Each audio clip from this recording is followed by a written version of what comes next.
everyone, a very good afternoon to all of you whosoever is present over here. I Pooja Jaiswal welcome all of you to the another session of Easily, and in today's class we'll be discussing the topic top 500 most important question की series चल रहे हैं बच्चे, और हमने biology के पूरे question series कर चुके हैं जो आपके एग्जामिनेशन पॉइंट ऑफ व्यू से इंपॉर्टेंट है, जिससे क्वेश्चन आ सकते हैं। तो आप लोग जिन्होंने भी बायोलॉजी की मेरी क्लास नहीं देखी है तो कृपया करके आप लोग जो है क्लास नंबर 1 से लेके बच्चे क्लास नंबर 32 तक था, अल्टरनेट में क्लासेस चल रही थी, उन सभी क्लासेस को देख लीजिए। बेसिकली आपके टेलीग्राम चैनल में आया होगा, डे 1 से लेके डे 11 तक जितने भी सीरीज थे वो पूरे बायोलॉजी से रिलेटेड थे बच्चे। 11 से 12 क्लास बायोलॉजी की ली गई है, उसमें मोर देन इनफ है, उससे ज्यादा आपको नहीं करना है बायोलॉजी में, अगर आप जो है लास्ट मोमेंट में तैयारी कर रहे हैं तो। उसके बाद बच्चे हम बात कर रहे हैं, आज हमारी केमिस्ट्री की क्लास है। केमिस्ट्री की क्लास ऑलरेडी एक क्लास हो चुकी है, और केमिस्ट्री में आपने देखा होगा क्वेश्चन किस तरीके से आ रहे हैं। तो क्वेश्चन जो है केमिकल फॉर्मूला से क्वेश्चन आ रहे हैं, या फिर केमिकल रिएक्शन से क्वेश्चन पूछ रहे हैं, या फिर पीरियोडिक टेबल से क्वेश्चन पूछा जा रहा है। एकदम इजी क्वेश्चन पूछा जा रहा है, ज्यादा डीप में आप लोगों को नहीं जाना है, ठीक है। तो जितना यहाँ पर क्वेश्चन करवाया जा रहा है वो मोर देन इनफ है, इससे ज्यादा आप केमिस्ट्री पे ध्यान मत दीजिए, ठीक है।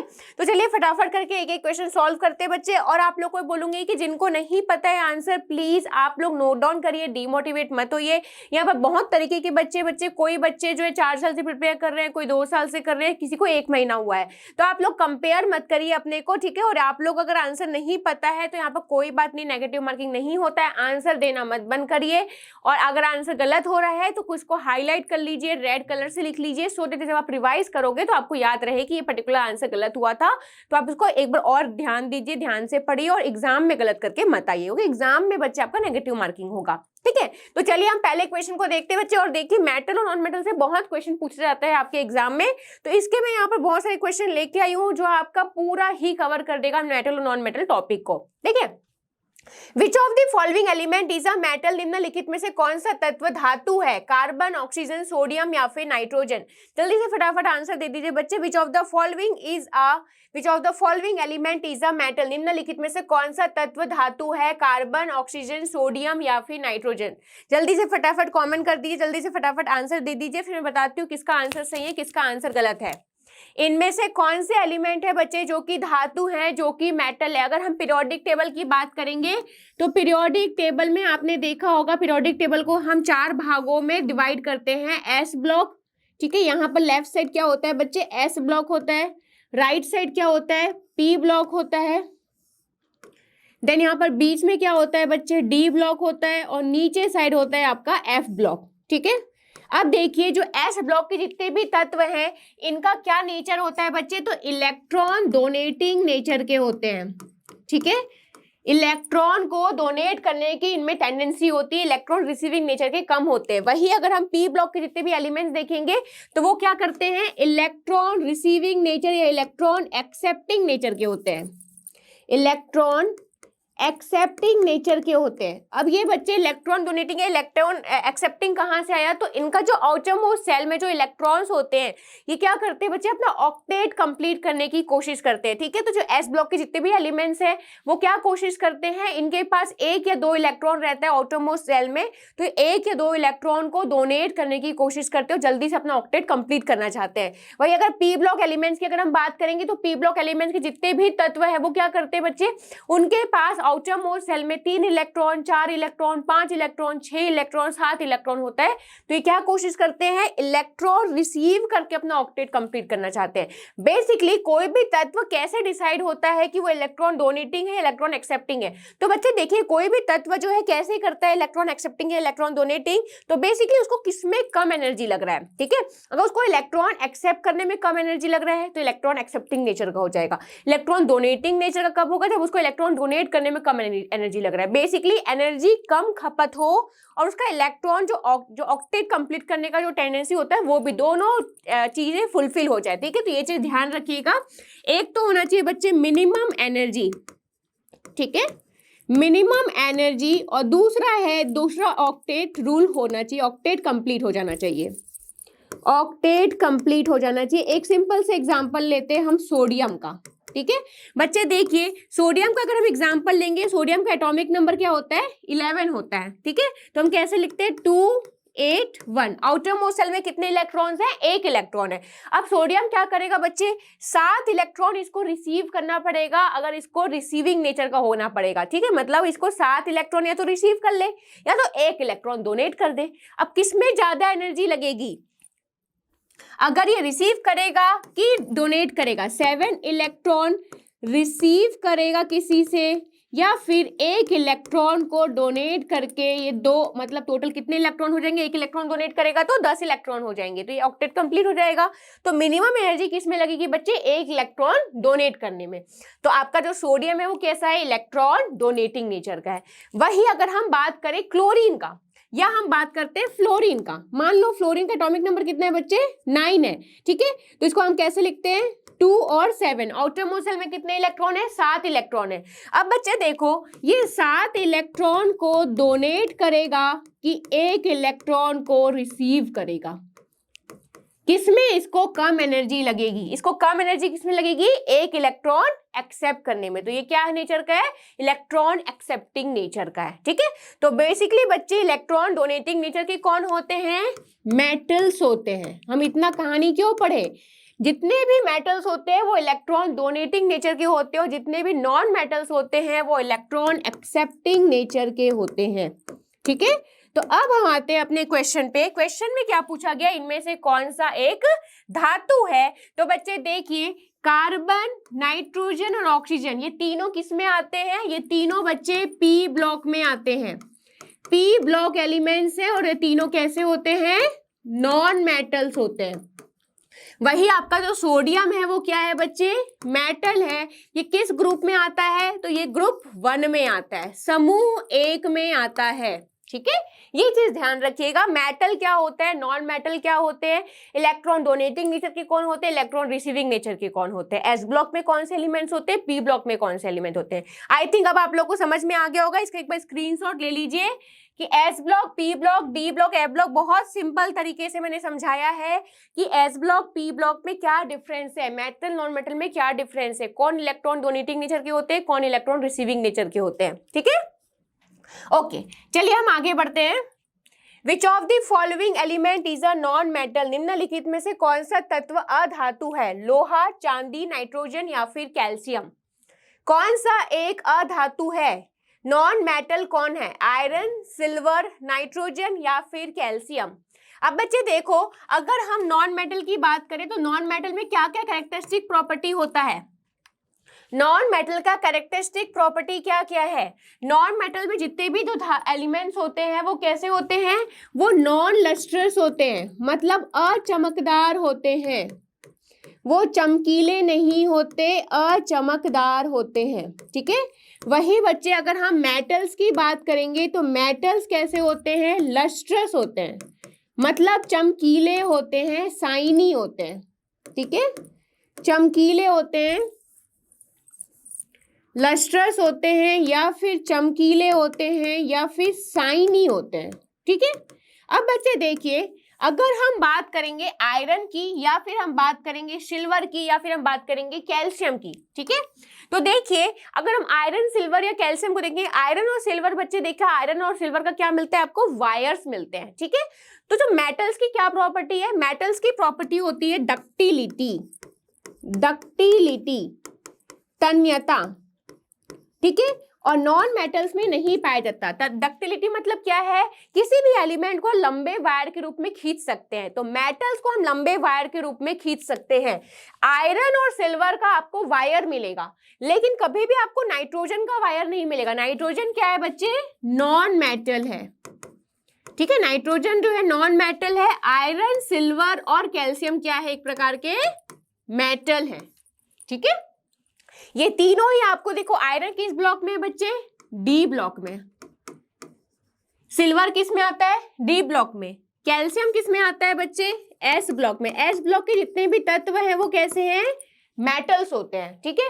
पी ब्लॉक के जो तत्व होते हैं वो नॉन मेटल्स होते हैं, ठीक है। डी ब्लॉक के मोस्ट एलिमेंट्स कैसे होते हैं? मेटल होते हैं। मेटल की क्या प्रॉपर्टी हम कैसे फाइंड आउट कर पाएंगे बच्चे? तो नाइट्रोजन का देखिए किस श्रेणी में आ रहा है। नाइट्रोजन का आपको वायर मिलता है क्या? नहीं मिलता है। नाइट्रोजन मतलब डक्टिलिटी की प्रॉपर्टी नहीं शो करता। नाइट्रोजन के आपको सीट मिलेंगे कि लंबे लंबे फॉइल्स मिलेंगे, नहीं मिलेंगे, मतलब नाइट्रोजन मैलिएबिलिटी की प्रॉपर्टी भी नहीं शो करता, ठीक है।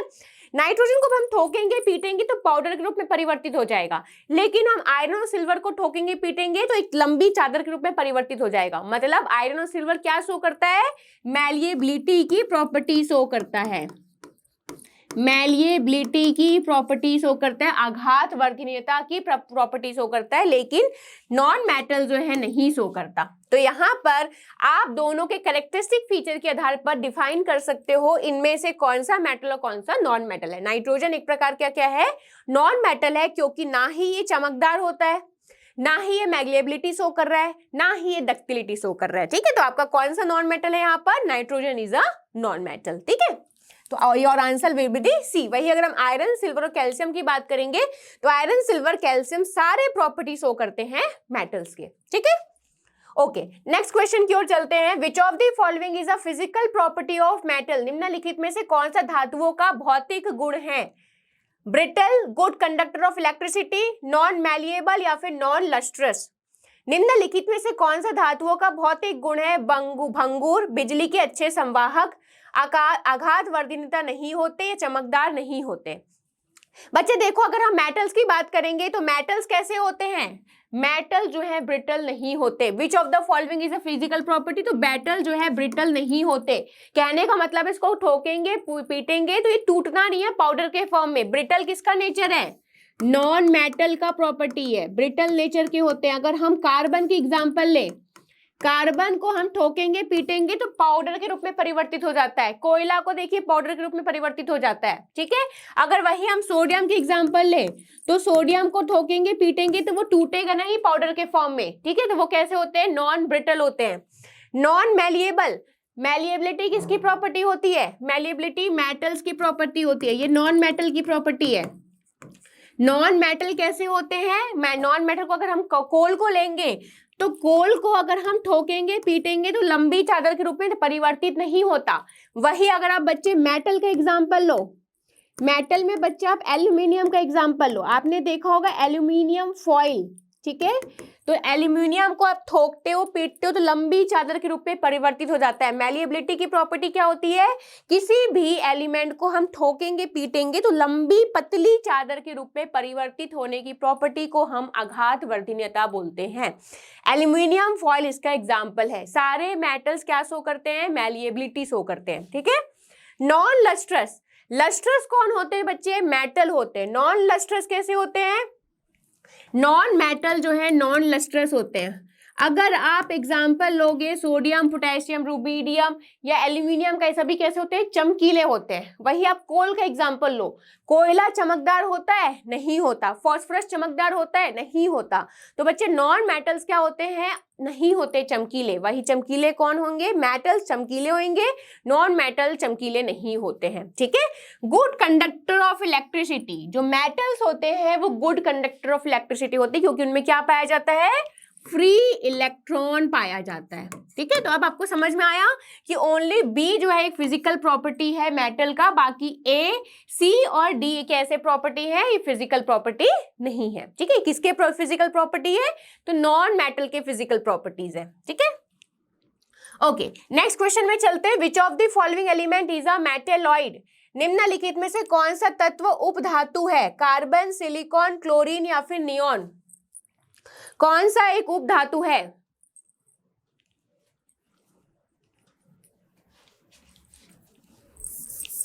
कौन सा एक उपधातु है, which of the following element is a उपधातु, कौन सा एक उपधातु है, मेटेलॉइड है। मेटेलॉइड किसको बोलते हैं बच्चे, जो मेटल और नॉन मेटल दोनों के जैसे बिहेवियर शो करता है, मेटल और नॉन मेटल दोनों के जैसे बिहेवियर शो करता है, उसे हम मेटेलॉइड बोलते हैं।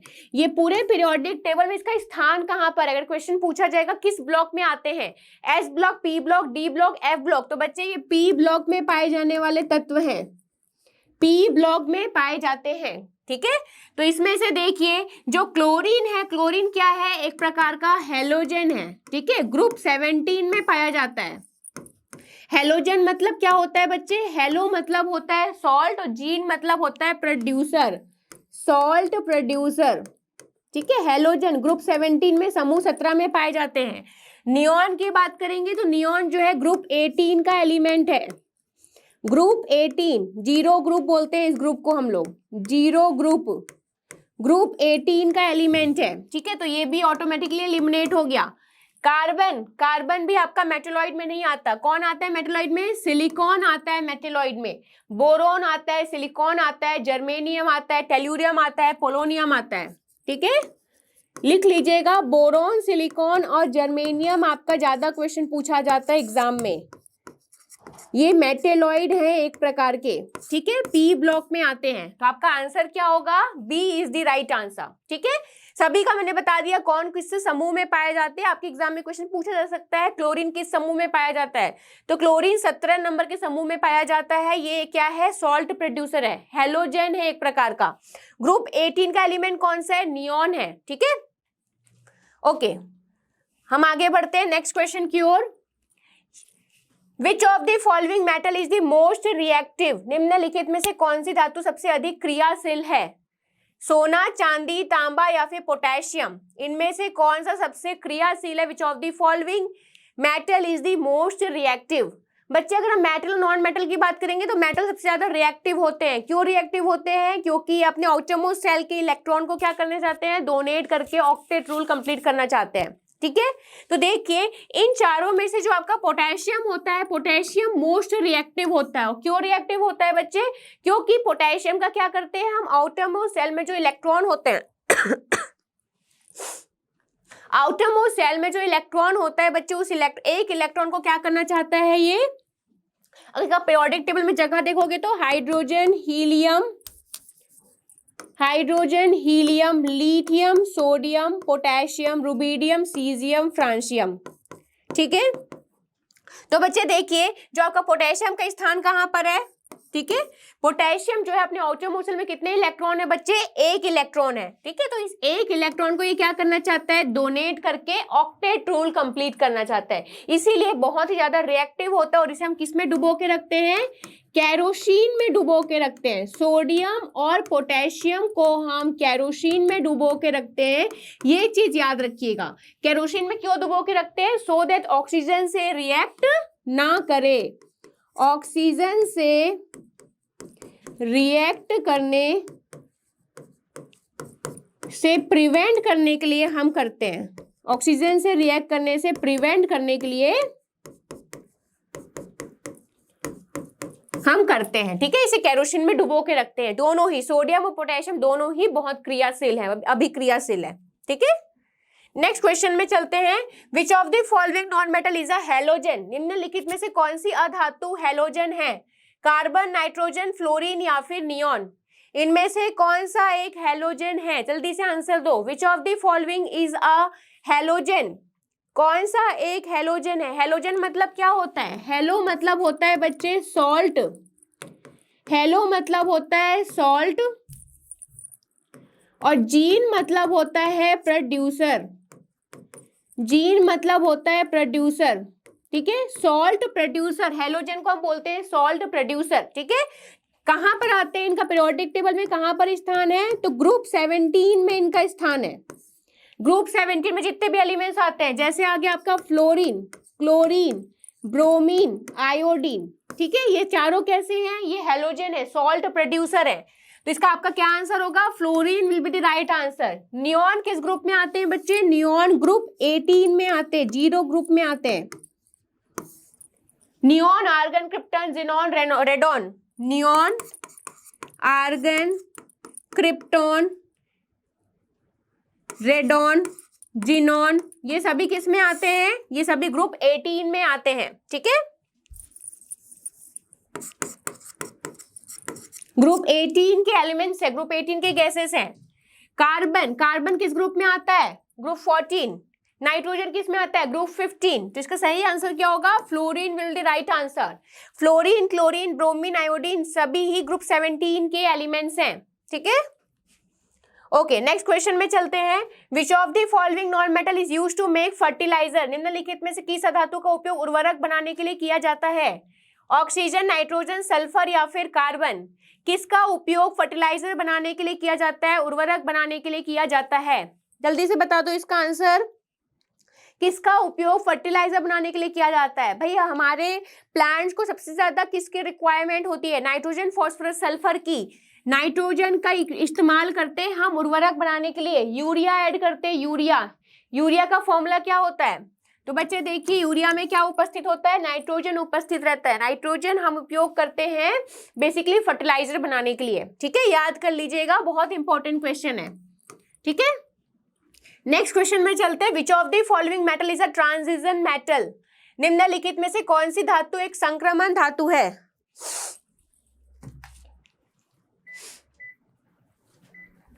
निम्नलिखित में से कौन सी धातु एक संक्रमण धातु है?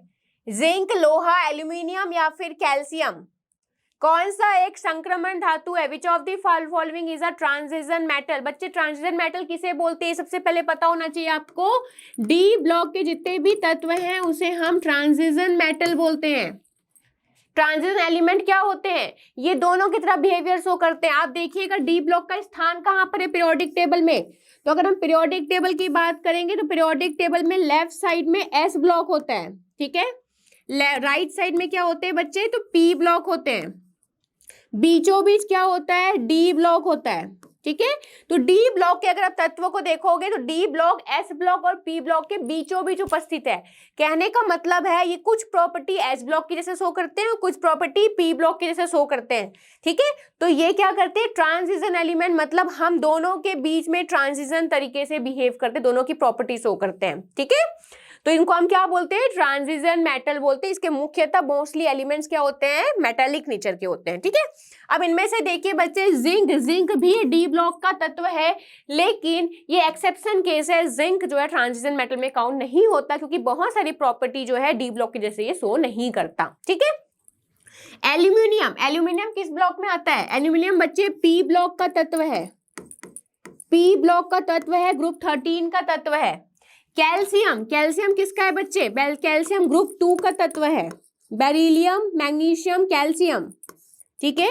बेरिलियम, मैग्नीशियम, कैल्शियम ग्रुप 2 का तत्व है। तो ये दोनों ऑटोमेटिकली क्या हो गए? एलिमिनेट हो गए। जिंक आपका डी ब्लॉक का तत्व है, लेकिन ट्रांजिशन मेटल में इसको हम काउंट नहीं करते। क्या सही आंसर होगा? Iron will be the right answer. Iron जो है किस में पाया जाता है? डी ब्लॉक में पाया जाता है। इसका एटॉमिक नंबर क्या होता है? 26 होता है, ठीक है। तो ट्रांजिशन मेटल कौन सा है? लोहा, आयरन आपका ट्रांजिशन मेटल है, ठीक है। ओके, नेक्स्ट क्वेश्चन की ओर चलते हैं। Which of the following is a physical property of metals? निम्नलिखित में से कौन सा धातुओं का भौतिक गुण है? Low melting and boiling point, कम गलनांक और कवतनांक, पुअर इलेक्ट्रिकल कंडक्टिविटी, कम विद्युत चालकता, ब्रिटल टेक्सचर, भंगुर बनावट या फिर शाइनी लश्कर, चमकदार चमक। इनमें से कौन सा एक फिजिकल प्रॉपर्टी है मेटल का? मेटल का कौन सा फिजिकल प्रॉपर्टी है? बच्चे देखो मेटल की अगर हम बात करेंगे तो मेटल का बॉइलिंग और मेल्टिंग पॉइंट दोनों बहुत हाई होता है। ये आपका ऑटोमेटिकली एलिमिनेट हो जाएगा। ये किसका प्रॉपर्टी है? नॉन मेटल का प्रॉपर्टी है। नॉन मेटल के फिजिकल और बॉइलिंग पॉइंट कम होते हैं। पुअर इलेक्ट्रिकल कंडक्टिविटी, ये कैसे होते हैं? मेटल जो है, मेटल का कंडक्टिविटी क्या होता है? हाई होता है। हाई इलेक्ट्रिकल कंडक्टिविटी, और इलेक्ट्रिकल कंडक्टिविटी हाई किसकी वजह से होता है? तो इलेक्ट्रिकल कंडक्टिविटी बच्चे इनके पास फ्री इलेक्ट्रॉन होने की वजह से होता है, ठीक है। इनके पास फ्री इलेक्ट्रॉन्स होते हैं। ब्रिटल टेक्सचर, ये भी आपका भंगुर बनावट नहीं होगा, भंगुर बनावट नहीं होगा, ठीक है। शाइनी लश्चर, ये शाइनी होते हैं। मेटल कैसे होते हैं बच्चे? शाइनी होते हैं। इनके पास फ्री इलेक्ट्रॉन होने की वजह से कोई भी लाइट रेज अगर उनके ऊपर इंसिडेंट हो रहा है तो वो रिफ्लेक्ट हो जाता है, जिसकी वजह से वो चमकदार होते हैं, ठीक है। अगर हम इस मेटल को लेंगे तो यहाँ पर इलेक्ट्रॉन्स रहते हैं इनके सरफेस में। कोई भी अगर रेस यहाँ पर आ रहा है तो ये रेस जो है इलेक्ट्रॉन से रिफ्लेक्ट हो जाएगा, जिसकी वजह से ये शाइनी अपीयर करते हैं, ठीक है। तो शाइनी लश्कर, कोई भी मेटल को देखोगे शाइनी रहेगा वो। लेकिन आप कोल को देख लीजिए, फॉस्फोरस को देख लीजिए, सल्फर को देख लीजिए, वो नॉन शाइनी होते हैं, वो शाइनी नहीं होते, नॉन लस्ट्रस होते हैं बेसिकली, ठीक है। तो चमकदार चमक आपका क्या है? फिजिकल प्रॉपर्टी ऑफ मेटल है। बाकी ये तीनों जो है फिजिकल प्रॉपर्टी नहीं है मेटल के, ठीक है। फिजिकल प्रॉपर्टी से बहुत सारे क्वेश्चन पूछे जाते हैं बच्चे आपके एग्जाम में, बहुत इंपॉर्टेंट है आपके एग्जामिनेशन पॉइंट ऑफ व्यू से, ठीक है। Okay, which of the following is a physical property of non metal, निम्नलिखित में से कौन सा अधातुओं का भौतिक गुण है? आघात वर्धनीयता, लचीलापन, या फिर कम तापीय चालकता, या फिर उच्च घनत्व, malleability, ductility, poor thermal conductivity, या फिर high density. Which of the following is a physical property of non metals, निम्नलिखित में से कौन सा अधातुओं का भौतिक गुण है? अगर नॉन मेटल की बच्चे बात करेंगे तो आघात वर्धनीयता नहीं होता। मैलिएबिलिटी मतलब क्या होता है? किसी भी एलिमेंट को जब हम ठोकेंगे पीटेंगे तो लंबी चादर के रूप में परिवर्तित होना। ठीक है, एक एग्जांपल लेते हैं, मान लो कोल को हम ठोकेंगे पीटेंगे तो ये पाउडर के रूप में परिवर्तित हो जाता है, तो मतलब ये मैलिएबल नहीं है। ये कैसे नेचर के हैं? ये नॉन मैलिएबल नेचर के हैं, नॉन मैलिएबल। ठीक है, देन आता है बच्चे डक्टिलिटी, लचीलापन। लचीलापन या लचीलापन नहीं होगा, यहाँ पर तन्यता होगा। ठीक है, अब देखो बच्चे डक्टिलिटी मतलब क्या होता है? किसी भी एलिमेंट को जब हम ठोकेंगे पीटेंगे तो लंबी वायर के रूप में कन्वर्ट होना। एक एग्जांपल लेती हूँ बच्चे, आपका एल्यूमिनियम वायर, या फिर आपने देखा होगा सिल्वर वायर, या आपने देखा होगा कॉपर वायर। ठीक है, जो जितने भी आपको वायर्स मिलेंगे वो हमेशा मेटल से बने रहेंगे, कोई भी आपको नॉन मेटल से बना हुआ वायर नहीं मिलेगा। सारे वायर किससे रहते हैं? मेटल के बने होते हैं।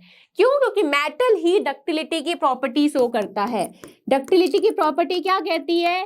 कि किसी भी एलिमेंट को ठोकेंगे पीटेंगे तो लंबी वायर के रूप में परिवर्तित होना। क्या हम कोल को ठोक के पीट के लंबी वायर के रूप में परिवर्तित कर सकते हैं? नहीं कर सकते हैं। ठीक है, तो आपका डक्टिलिटी क्या होगा?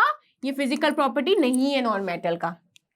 पुअर थर्मल कंडक्टिविटी, कम तापीय चालकता। नॉन मेटल बच्चे पुअर थर्मल कंडक्टिविटी होता है, वही अगर मेटल की बात करेंगे तो मेटल में कंडक्टिविटी ज्यादा होती है। ठीक है, थर्मल और इलेक्ट्रिकल। तो आपका C will be the right answer. High density, उच्च घनत्व, यह भी आपका मेटल का होता है, नॉन मेटल का उच्च घनत्व नहीं होता। ठीक है, तो आपका डी ऑप्शन भी एलिमिनेट होगा। आंसर कौन सा सही होगा?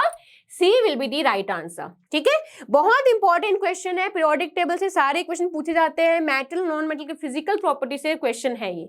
ठीक है, ये दोनों रिलेटेड होते हैं, आपको पीरियोडिक टेबल की भी जानकारी होनी चाहिए और नॉन मेटल की भी जानकारी होनी चाहिए। ठीक है, ओके, नेक्स्ट क्वेश्चन की ओर मूव करते हैं। Which of the following is a characteristic of the surface of most metals? निम्नलिखित में से कौन सा अधिकांश धातुओं की सतह की विशेषता है? Rough texture, non reflective surface, smooth texture, या फिर ओपेक अपीयरेंस। किसी भी सरफेस की बात करेंगे, मेटल की बात करेंगे तो कैरेक्टरिस्टिक फीचर क्या है? अगर आप मेटल की बात करोगे बच्चे तो मेटल कैसा होता है? शाइनी होता है। मेटल कैसा होता है बच्चे? शाइनी होता है, लस्ट्रस होता है। किसकी वजह से होता है? फ्री इलेक्ट्रॉन की वजह से। फ्री इलेक्ट्रॉन में जैसे ही कोई रेस पड़ता है तो वो रिफ्लेक्ट हो जाता है। ठीक है, वो चिकने होते हैं, चिकनी बनावट होता है। मेटल्स का हमेशा चिकनी बनावट होता है, आप देखिएगा। नॉन मेटल्स खुरदुरे होते हैं। ठीक है, कोल को देखिए, कोल पाउडर को देख लिए, सल्फर को देख लिए, फॉस्फोरस को देख लीजिए। वही आप एल्यूमिनियम को देखिए, कैल्शियम को देखिए, ठीक है, आयरन को देखिए, सभी कैसे होते हैं? चिकने होते हैं। ठीक है, ओके, नेक्स्ट क्वेश्चन की ओर चलते हैं। Which of the following is a physical property of metal that allows them to be shaped into various forms?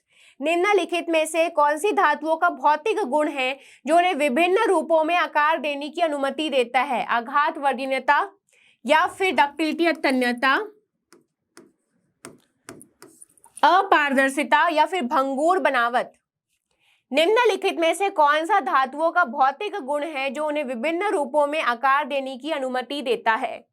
Which of the following is a physical property of metals that allows them to be shaped into various forms? आघात वर्धनीयता, तन्यता, अपारदर्शिता, या फिर भंगुर बनावट। Malleability, ductility, ओपेकनेस, या फिर brittle texture. बच्चे पहले तो इसका मीनिंग समझना पड़ेगा, फिर हम क्वेश्चन का आंसर कर पाएंगे। मैलिएबिलिटी क्या होता है बच्चे? मैलिएबिलिटी में कई बार बता चुकी है, ऐसी प्रॉपर्टी जिसे हम ठोकने पीटने पर पतली चादर के रूप में परिवर्तित कर सकते हैं।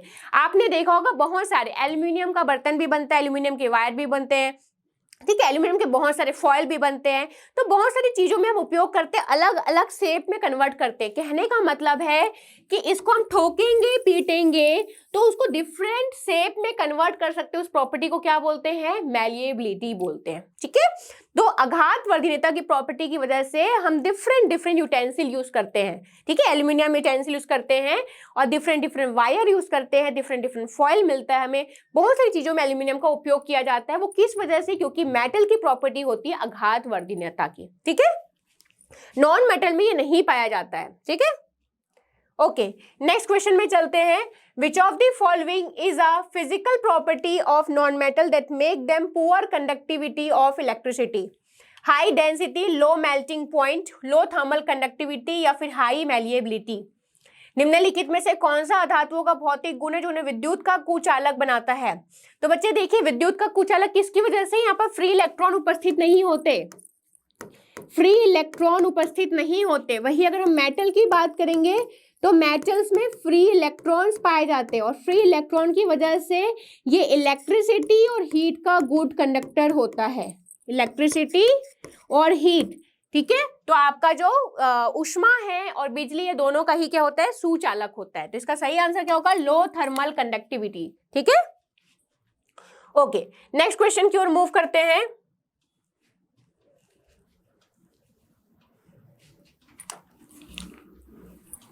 Which of the following is a physical property of non-metals that makes them brittle? निम्नलिखित में से सॉरी कौन सा अधातुओं का भौतिक गुण है जो उन्हें भंगुर बनाता है? जो उन्हें भंगुर बनाता है।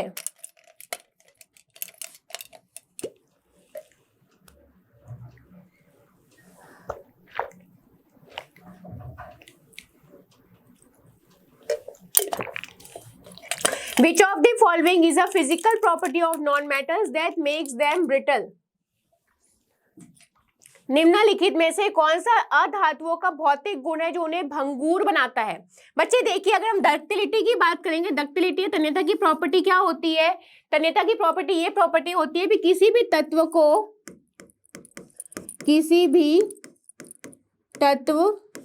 को ठोकने या फिर पीटने से लंबी वायर के रूप में परिवर्तित करना, लंबी वायर के रूप में परिवर्तित करने की प्रॉपर्टी को बोलते हैं, ठीक है। वही मैलिएबिलिटी की प्रॉपर्टी क्या होती है? किसी भी तत्व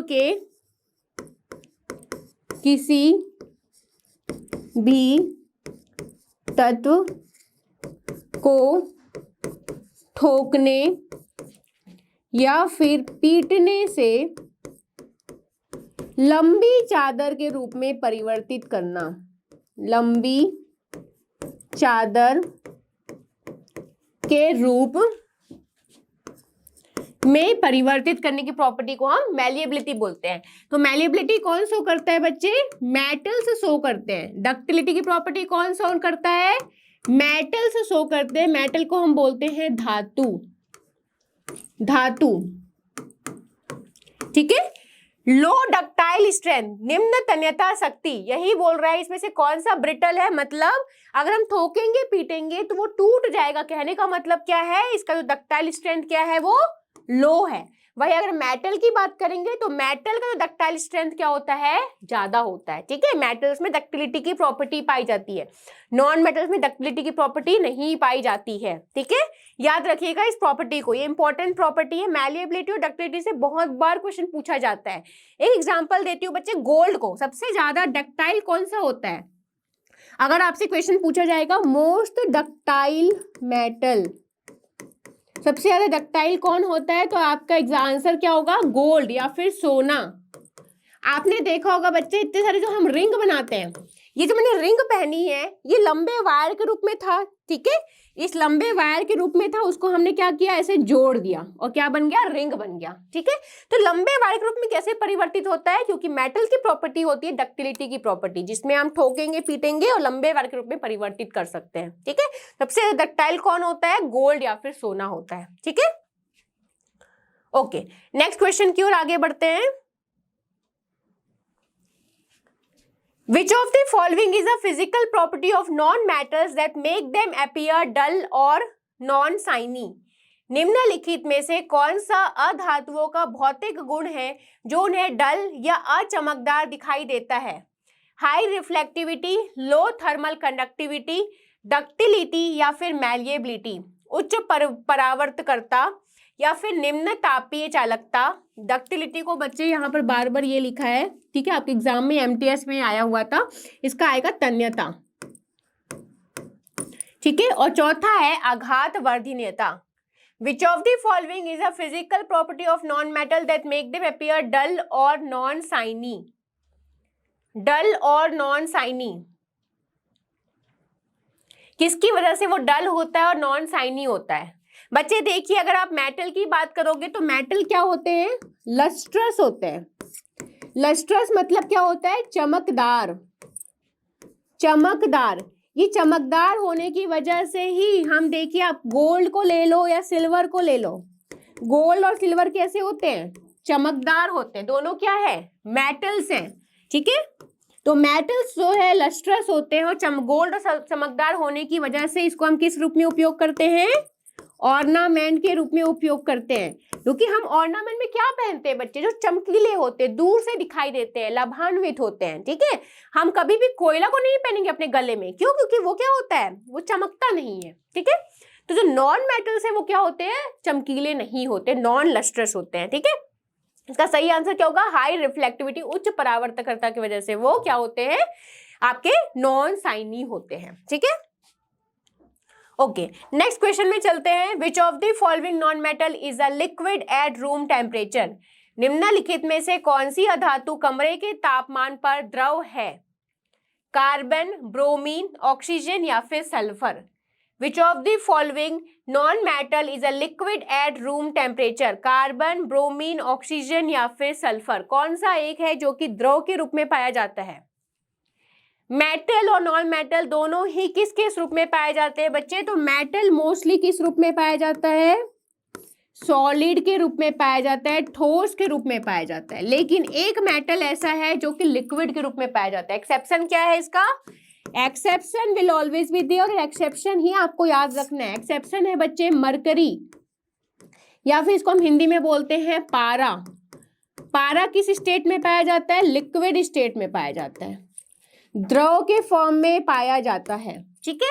वही अगर हम नॉन मेटल की बात करेंगे तो नॉन मेटल में गैसियस अवस्था भी पाया जाता है, लिक्विड अवस्था में भी पाया जाता है। कौन सा है जो लिक्विड अवस्था में पाया जाता है? वही क्वेश्चन में पूछा गया है। तो क्या होगा? आपका जो कार्बन है वो किस फॉर्म में पाया जाता है? कोल। कोल किस फॉर्म में? आपका सॉलिड के फॉर्म में। वही अगर हम बात करेंगे पेट्रोलियम को, तो पेट्रोलियम किस फॉर्म में? लिक्विड के फॉर्म में है। तो ये कार्बन किस फॉर्म में है आपका? कार्बन सॉलिड के फॉर्म में भी है, लिक्विड के फॉर्म में भी है। कार्बन डाइऑक्साइड, अगर हम कार्बन डाइऑक्साइड की बात करेंगे तो ये गैस के फॉर्म में है। मतलब ये तीनों फॉर्म में पाया जाता है, ठीक है।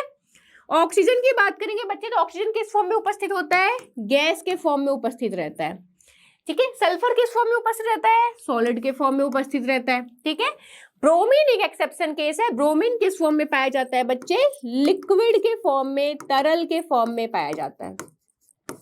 ब्रोमीन किस कलर का होता है? लाल कलर का होता है, लाल कलर का दिखाई देता है, ठीक है। इसका सही आंसर क्या होगा? Bromine will be the right answer, जो कि लिक्विड रहता है रूम टेम्परेचर में, ठीक है। क्वेश्चन बार बार पूछा जाता है, बहुत इंपॉर्टेंट है आपके एग्जामिनेशन पॉइंट ऑफ व्यू से। ओके, नेक्स्ट क्वेश्चन की ओर आगे बढ़ते हैं। Which of the following element is found in group 1 of the periodic table? निम्नलिखित में से कौन सा तत्व आवर्त सारणी के समूह 1 में पाया जाता है? लिथियम, फ्लोरीन, क्लोरीन या फिर ऑक्सीजन। ग्रुप 1 में, ग्रुप 1 की बात की जा रही है बच्चे। ग्रुप 1 का आपको याद रखना है कौन कौन से तत्व पाए जाते हैं। कौन से तत्व है जो कि ग्रुप 1 में पाया जाता है? अगर हम ग्रुप 1 की बात करेंगे तो क्या क्या आता है? Hydrogen, helium, lithium, sodium, potassium, rubidium, caesium, francium, ठीक है। तो देखिए जो आपका लिथियम है वो किस में आ रहा है? ग्रुप 1 में आ रहा है, समूह 1 में आ रहा है, ठीक है। ग्रुप 1 पीरियोडिक टेबल की आवर्त सारणी के समूह 1 में कौन सा आता है? लिथियम आता है, ठीक है। फ्लोरीन की अगर हम बात करेंगे, फ्लोरीन किस समूह में पाया जाता है? फ्लोरीन किस समूह में पाया जाता है? किसी को पता है? जल्दी से बता दो। फ्लोरीन हमारे आवर्त सारणी में किस समूह में पाया जाता है? फ्लोरीन हमारे आवर्त सारणी में किस समूह में पाया जाता है? ग्रुप 17 में पाया जाता है। ग्रुप 17। ग्रुप 17 जिसको हम कौन सा ग्रुप भी बोलते हैं? हेलोजन ग्रुप भी बोलते हैं। हेलोजन मतलब क्या होता है बच्चे? हेलो मतलब होता है सॉल्ट, हेलो मतलब होता है सॉल्ट, और जीन मतलब होता है प्रोड्यूसर। तो इसके जितने भी तत्व हैं वो क्या होते हैं? सॉल्ट प्रोड्यूसर होते हैं। ठीक है। क्लोरीन किस में पाया जाता है? क्लोरीन भी आपका ग्रुप 17 का ही तत्व है। क्लोरीन भी आपका ग्रुप 17 का तत्व है। क्लोरीन का उपयोग किस में किया जाता है? ब्लीचिंग के लिए, ब्लीचिंग प्रॉपर्टी पाई जाती है। वाटर को क्लीन करने के लिए क्लोरीन का उपयोग किया जाता है। ठीक है। Fluorine, chlorine, bromine, iodine, group 17 के कौन कौन से तत्व हैं? Fluorine, chlorine, bromine, iodine. Astatine भी आता है, एस्टिटीन रेडियो एक्टिव है। ठीक है। ऑक्सीजन, ऑक्सीजन किस में पाया जाता है? ऑक्सीजन किस ग्रुप में पाया जाता है? ऑक्सीजन किस ग्रुप में पाया जाता है बच्चे? Boron, carbon, nitrogen, oxygen. Boron, carbon, nitrogen, oxygen, fluorine, neon, fluorine, neon. ठीक है। आपका जो कार्बन है किस में आता है? 14, 15, 16 किस में आएगा? आपका ग्रुप 16 में आएगा। ग्रुप 16 का तत्व है। इसको हम चाल्कोजन ग्रुप भी बोलते हैं क्योंकि और फॉर्म करता है ये। ठीक है। सभी के तत्व के बारे में, सभी के ग्रुप के बारे में याद रखना क्योंकि आपके एग्जाम में पूछा जाता है। इसको एक बार स्क्रीनशॉट ले लो आप लोग। लिथियम किस ग्रुप में आता है? फ्लोरीन किस ग्रुप में आता है? क्लोरीन किस ग्रुप में आता है? ऑक्सीजन किस ग्रुप में आता है? ठीक है। अगर ऑक्सीजन की बच्चे एलोट्रॉप के बारे में बात करूंगी तो ऑक्सीजन का एलोट्रॉप कौन सा है? मोस्ट कॉमन एलोट्रॉप ऑक्सीजन का कौन सा है? अगर मैं ऑक्सीजन के एलोट्रॉप के बारे में पूछूंगी, ये भी क्वेश्चन पूछा जाता है। Allotrope of oxygen is, oxygen का एलोट्रॉप कौन सा है? तो एलोट्रॉप ऑक्सीजन का है ओजोन। O3 इसका फॉर्मूला होता है, आप सभी को पता है ओजोन के बारे में।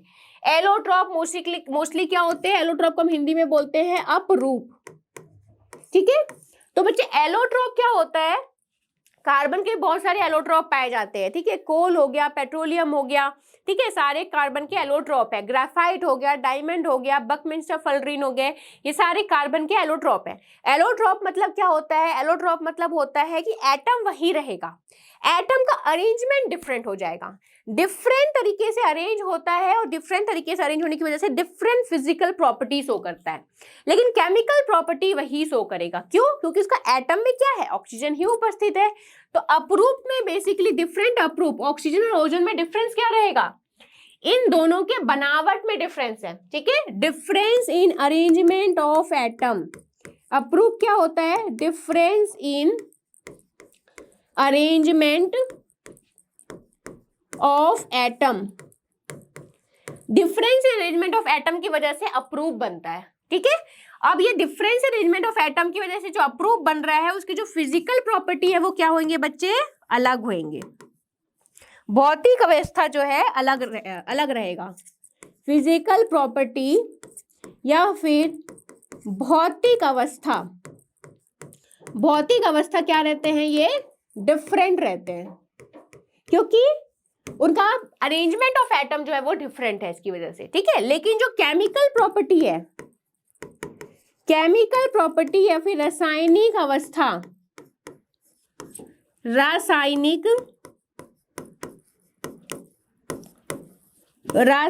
अवस्था क्या होता है? सेम होता है। क्यों? क्योंकि इसमें जो एटम्स है वो तो ऑक्सीजन ही है ना, ऑक्सीजन ही है, तो उनका रासायनिक अवस्था या फिर जो केमिकल प्रॉपर्टी है वो क्या होगा? आपका सेम होगा। अगर हम बात करें कार्बन की, तो कार्बन के अप्रूप कौन कौन से हैं? कार्बन के अप्रूप कौन कौन से हैं? तो ग्रेफाइट भी कार्बन का अप्रूप है, डायमंड भी कार्बन का अप्रूप है, बकमिंस्टर फलरीन भी कार्बन का अप्रूप है, बकमिंस्टर फलरीन, कोल भी कार्बन का अप्रूप है, ये सभी ही कार्बन के अप्रूप है। लेकिन इन सभी का अगर फिजिकल प्रॉपर्टी की बात करें तो फिजिकल प्रॉपर्टी अलग अलग है। ठीक है।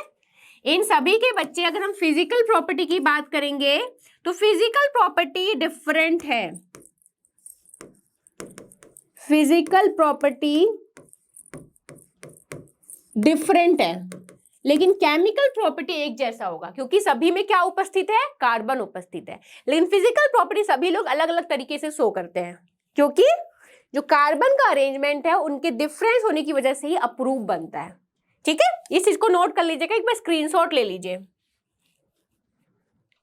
इसका एक बार स्क्रीनशॉट ले लीजिए बच्चे, कि अप्रूव क्या होता है, अप्रूव क्या होता है।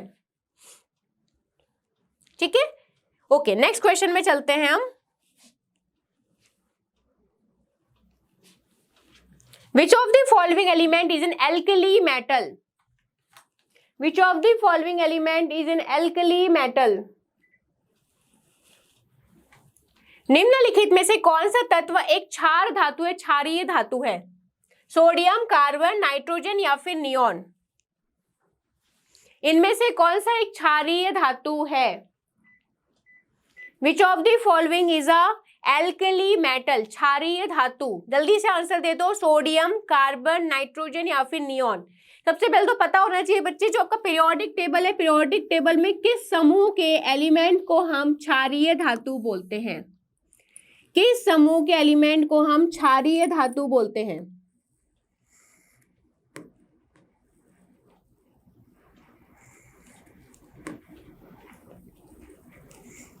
किस समूह के एलिमेंट को हम क्षारीय धातु बोलते हैं? तो बच्चे देखिए, जो ग्रुप 1 का एलिमेंट है, ठीक है, ग्रुप 1 या समूह 1 के एलिमेंट जो है, ग्रुप 1 के जो एलिमेंट है उसे हम क्या बोलते हैं? क्षारीय धातु बोलते हैं। ठीक है, क्षारीय धातु, इन सभी जो एलिमेंट्स हैं इनको जब ऑक्सीजन के साथ रिएक्ट करवाएंगे तो ये किस तरीके का ऑक्साइड बनाते हैं? बेसिक नेचर का ऑक्साइड बनाते हैं। सोडियम को ले लीजिए, पोटेशियम को ले लीजिए, इन सभी को जब आप ऑक्सीजन के साथ रिएक्ट करवाओगे, ऑक्सीजन के साथ रिएक्ट करवाओगे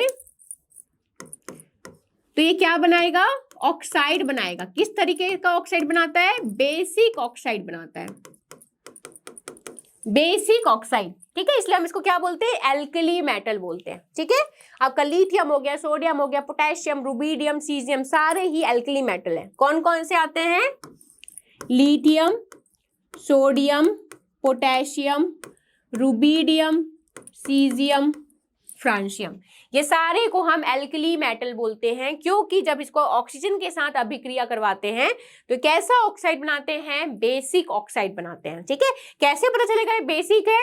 तो बच्चे, जो ऑक्साइड बन रहा है, लिटमस पेपर लीजिएगा। ठीक है, लिटमस पेपर लीजिएगा और लिटमस पेपर को आप क्या रेड लिटमस पेपर लोगे तो वो कलर कैसा कन्वर्ट हो जाएगा? ब्लू कलर में कन्वर्ट हो जाएगा। ठीक है, तो कैसे पता चलता है, हमें क्या पता चलता है कि वो बेसिक ऑक्साइड है। ठीक है, अब बच्चे देखिए, तो इसका सही आंसर क्या होगा? Sodium will be the right answer. Sodium आपके ग्रुप 1 में पाया जाता है। ठीक है, कार्बन किस में पाया जाता है? कार्बन ग्रुप 14 में पाया जाता है।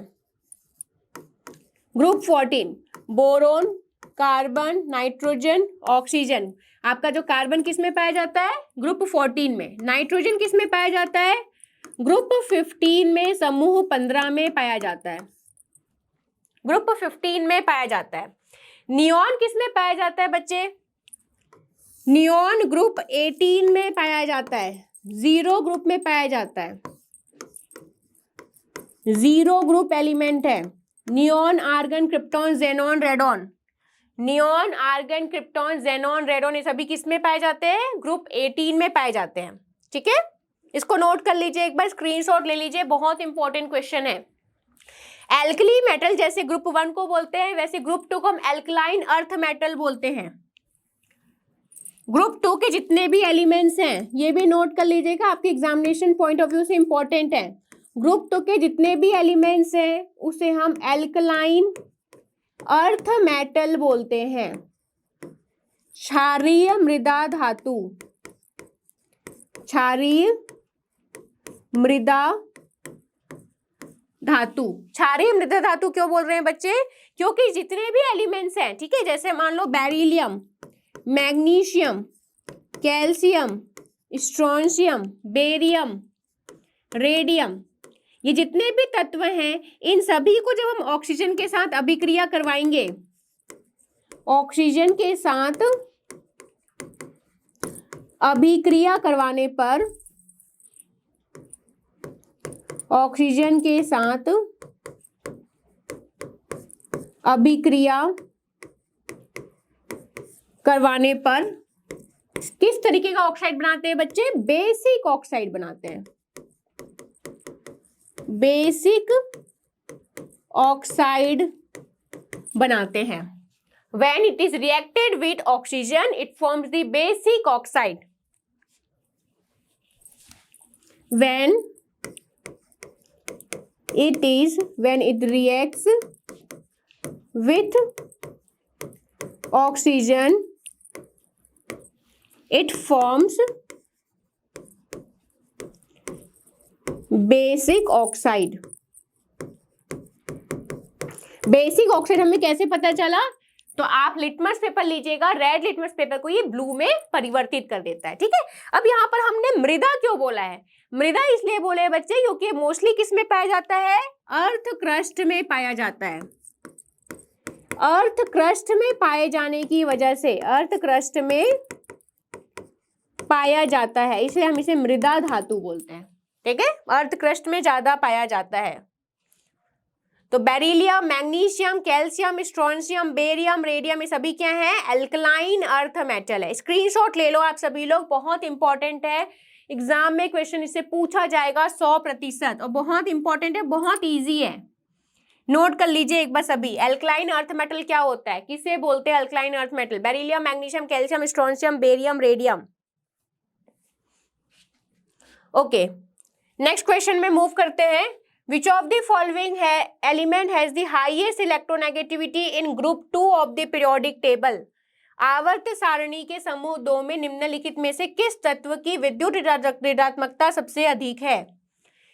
Which of the following element has the highest electronegativity in group 2 of the periodic table? सबसे पहले तो आपको जानना होगा बच्चे इलेक्ट्रोनेगेटिविटी या विद्युत ऋणात्मकता क्या होता है। सबसे पहले तो आपको पता होना चाहिए ग्रुप 2 के जो एलिमेंट्स है उनका सीक्वेंस क्या होता है, फिर आपको पता होना चाहिए इलेक्ट्रोनेगेटिविटी क्या होता है, उसके बाद ही आप इस क्वेश्चन को सॉल्व कर पाओगे। जल्दी से बता दो इसका answer. Which of the following element has the highest electronegativity in group 2 of the periodic table? आवर्त सारणी के समूह 2 में निम्नलिखित में से किस तत्व की विद्युत ऋणात्मकता सबसे अधिक है? बेरिलियम, मैग्नीशियम, कैल्शियम या फिर barium? Which of the following element has the highest electronegativity in group 2 of the periodic table? Periodic table में अगर ग्रुप 2 की बात करेंगे तो कौन कौन से एलिमेंट आते हैं? Beryllium, magnesium, calcium, strontium, barium, radium. हम ऊपर से नीचे की ओर मूव करेंगे तो इस तरीके से सीक्वेंस होता है, ठीक है। अब इलेक्ट्रोनेगेटिविटी क्या होता है? विद्युत ऋणात्मकता क्या होता है? तो इलेक्ट्रोनेगेटिविटी क्या होता है बच्चे? मान लो ये हम एक एग्जांपल ले लेते हैं, कोई भी एटम है, ठीक है। किसी भी एटम में बच्चे बीच में क्या रहता है? नाभिक के पास न्यूट्रॉन और प्रोटॉन रहता है, ठीक है। न्यूट्रॉन और प्रोटॉन रहते हैं। आउटर मोस्ट सेल में क्या होते हैं? इलेक्ट्रॉन रिवॉल्व करते रहते हैं, ठीक है। अब बच्चे देखिए जो नाभिक है, ये नाभिक आउटर मोस्ट में जो इलेक्ट्रॉन रिवॉल्व करते हैं उनको क्या करता है? अपनी ओर आकर्षित करता है। एक नाभिक आवेश होता है, जो फोर्स इसको लगा रहा है इसको हम क्या बोलते हैं? नाभिक आवेश या फिर न्यूक्लियर चार्ज। नाभिक आवेश, नाभिक आवेश, ठीक है। जो बल लगा रहा है, जो फोर्स लगा रहा है, इलेक्ट्रॉन जो है न्यूट्रॉन और प्रोटॉन की ओर आकर्षित होते हैं, उस बल को हम क्या बोलते हैं? नाभिक आवेश बोलते हैं, ठीक है। अब देखिए इलेक्ट्रोनेगेटिविटी क्या प्रॉपर्टी होती है? इलेक्ट्रोनेगेटिविटी कितना अच्छे से वो अपनी ओर आकर्षित किया है, ठीक है। अगर हम बात करेंगे फ्लोरीन की, मान लो आप एग्जांपल ले रहे हैं फ्लोरीन की। फ्लोरीन का एटॉमिक नंबर क्या है? फ्लोरीन का एटॉमिक नंबर क्या है? जल्दी से बता दो। फ्लोरीन का एटॉमिक नंबर क्या है? 9 है। कैसे लिखते हैं हम? 2 और 7। आउटर मोस्ट सेल में कितने इलेक्ट्रॉन्स हैं? 7 इलेक्ट्रॉन है, ठीक है। अब एक एग्जांपल लेते हैं हम सोडियम का। सोडियम का एटॉमिक नंबर कितना होता है? 11। कैसे लिखते हैं हम? 2, 8, 1, ठीक है। आउटर मोस्ट सेल में कितने इलेक्ट्रॉन है? 1 इलेक्ट्रॉन है। अब बच्चे देखो इसके आउटर मोस्ट सेल में 7 इलेक्ट्रॉन है। 1, 2, 3, 4, 5 6 3 6 7 और जो आपका बीच का मैंने ऑर्बिटल नहीं बनाया है, ठीक है।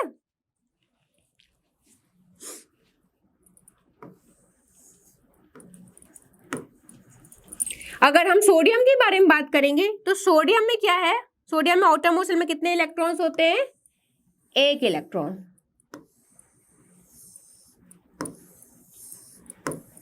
ठीक है, 1 2, यहाँ पर 1 2 3 4 5 6 7 और 8। आउटरमोस्ट शेल में कितने हैं, 1 इलेक्ट्रॉन है। अब देखिए दोनों में ही नाभिक आवेश लग रहा है, ठीक है, लेकिन जो सोडियम है, सोडियम क्या करेगा, इलेक्ट्रॉन में कम नाभिक आवेश लगेगा, ठीक है, इसकी इलेक्ट्रोनेगेटिविटी कम है एज कंपेयर टू फ्लोरीन। क्यों, फ्लोरीन में जो नाभिक आवेश है वो ज्यादा रहेगा, ठीक है। जैसे हम लेफ्ट टू राइट जाते हैं, ठीक है, तो जैसे हम लेफ्ट टू राइट जाते हैं बच्चे, आपका क्या बढ़ता जाता है, एटॉमिक नंबर बढ़ते जाता है। आवर्त सारिणी में लेफ्ट टू राइट जाएंगे तो एटॉमिक नंबर बढ़ेगा। एटॉमिक नंबर बढ़ने की वजह से क्या होता है, न्यूक्लियर चार्ज बढ़ता है। न्यूक्लियर चार्ज बढ़ रहा है मतलब जो इलेक्ट्रॉन जो है और तेजी से आकर्षित हो रहा है, मतलब वो बंध स्ट्रॉन्ग हो रहा है। नाइट्रो जो आपका नाभिक है वो क्या करता है और स्ट्रॉन्ग बल लगाता है, ठीक है। तो नाभिक आवेश क्या होता है, बढ़ते जाता है, मतलब इलेक्ट्रॉन को निकालने के लिए हमें एनर्जी क्या लगेगी, ज्यादा लगेगी, ठीक है।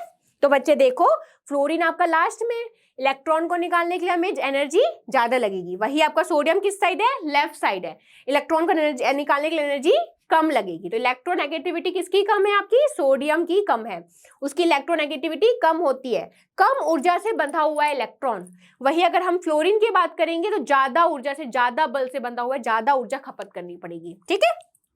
अब अपन चलते हैं ऊपर से नीचे, जब पाएंगे हमने लेफ्ट टू राइट गए, जब हम ऊपर से नीचे आते हैं बच्चे तो नंबर ऑफ सेल्स बढ़ता है। आप सभी को पता है नंबर ऑफ सेल्स बढ़ता है, ठीक है।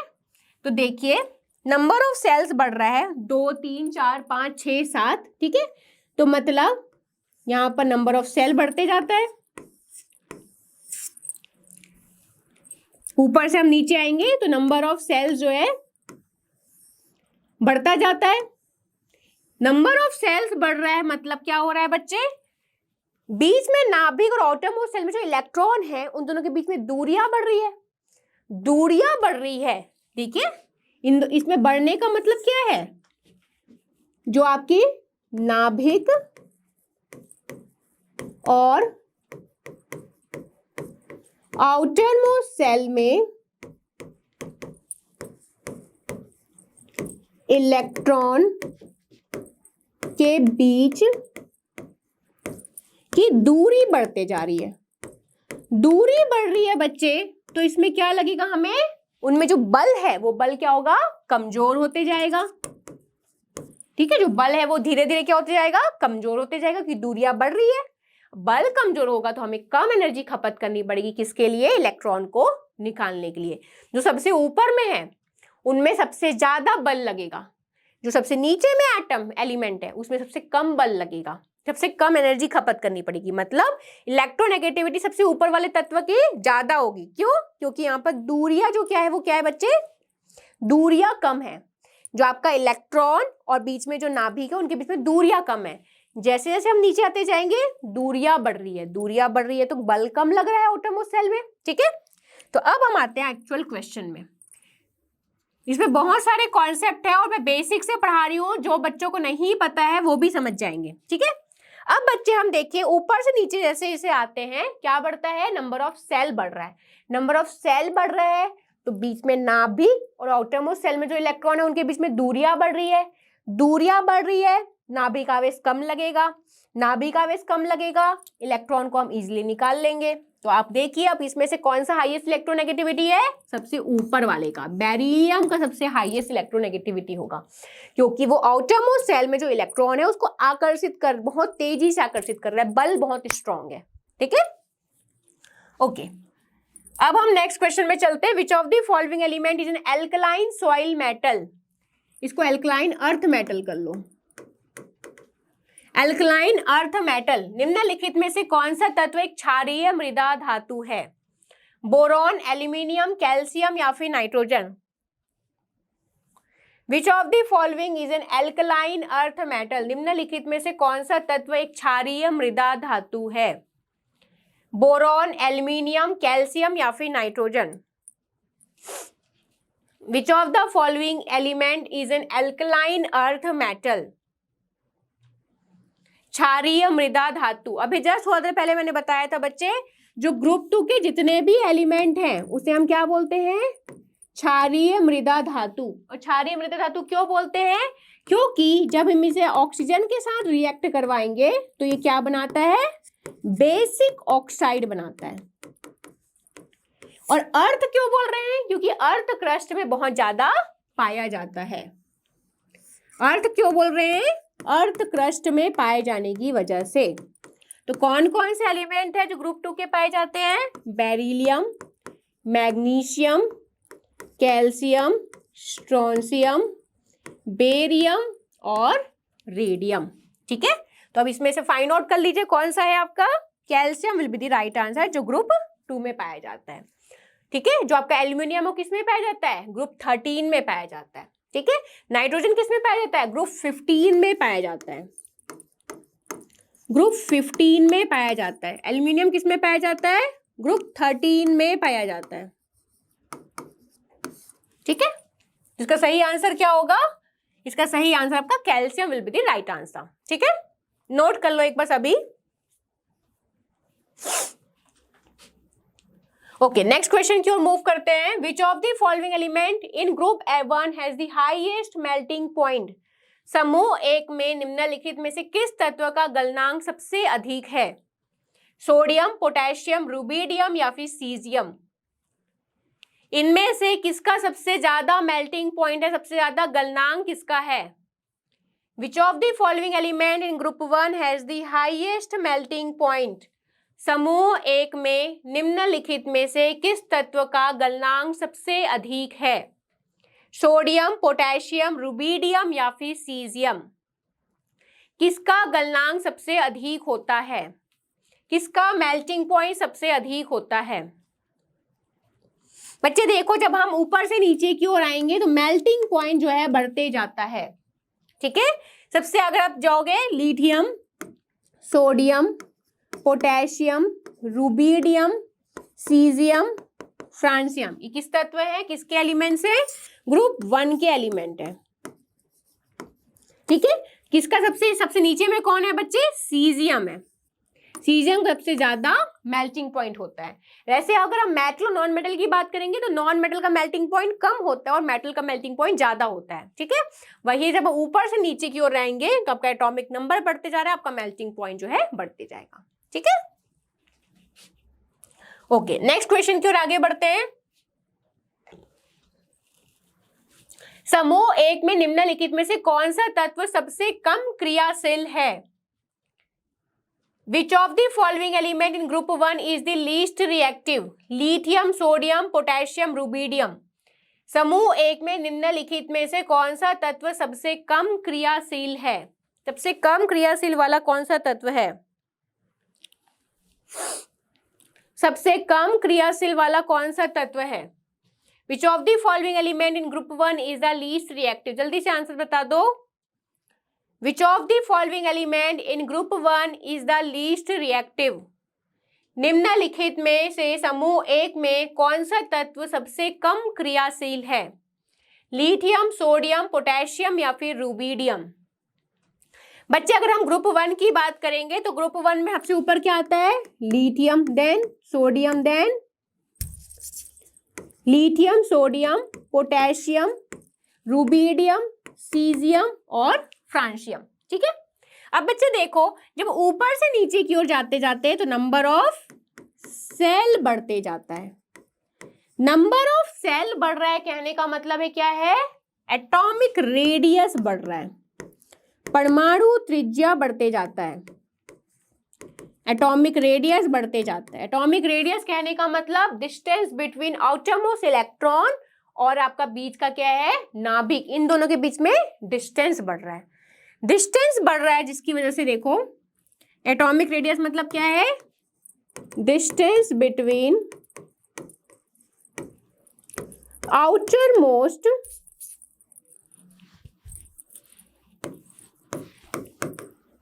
Distance between outer most electron and आपका क्या है, नाभिक। इन दोनों के बीच में डिस्टेंस जो है वो क्या होता है, बढ़ते जाता है, जिसकी वजह से आउटर मोस्ट सेल में जो इलेक्ट्रॉन है उसमें जो बल लगेगा, आउटर मोस्ट सेल में जो इलेक्ट्रॉन है उसमें, आउटर मोस्ट सेल इलेक्ट्रॉन में जो नाभिक आवेश है वो क्या लगेगा बच्चे, कम लगेगा। नाभिक आवेश क्या लगेगा, कम लगेगा, जिसकी वजह से हम कम ऊर्जा में इलेक्ट्रॉन्स को जो है बाहर निकाल लेंगे। ठीक है, अब बच्चे देखो सबसे ऊपर में जो एलिमेंट है क्या है, लिथियम है। लिथियम में सबसे ज्यादा नाभिक आवेश लगेगा। ठीक है, जैसे जैसे हम नीचे जाते जाएंगे नाभिक आवेश कम लगेगा।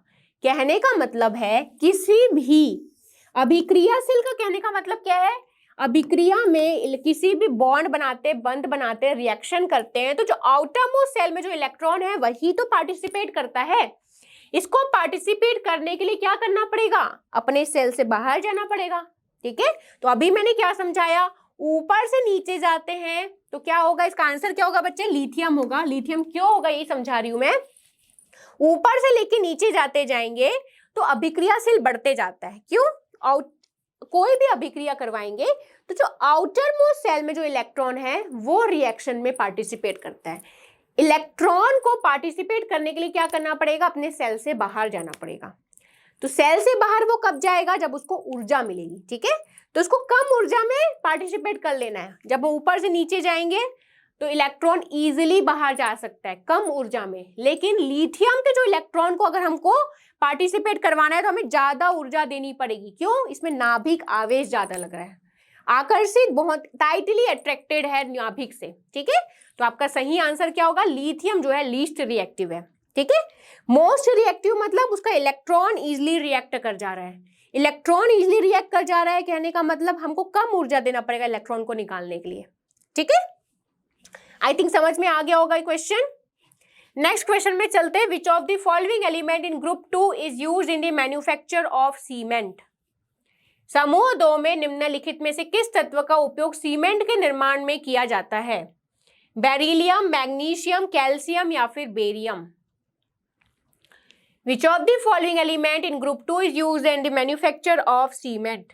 समूह 2 में निम्नलिखित में से किस तत्व का उपयोग सीमेंट के निर्माण में किया जाता है, बेरिलियम, मैग्नीशियम, कैल्शियम या फिर बेरियम।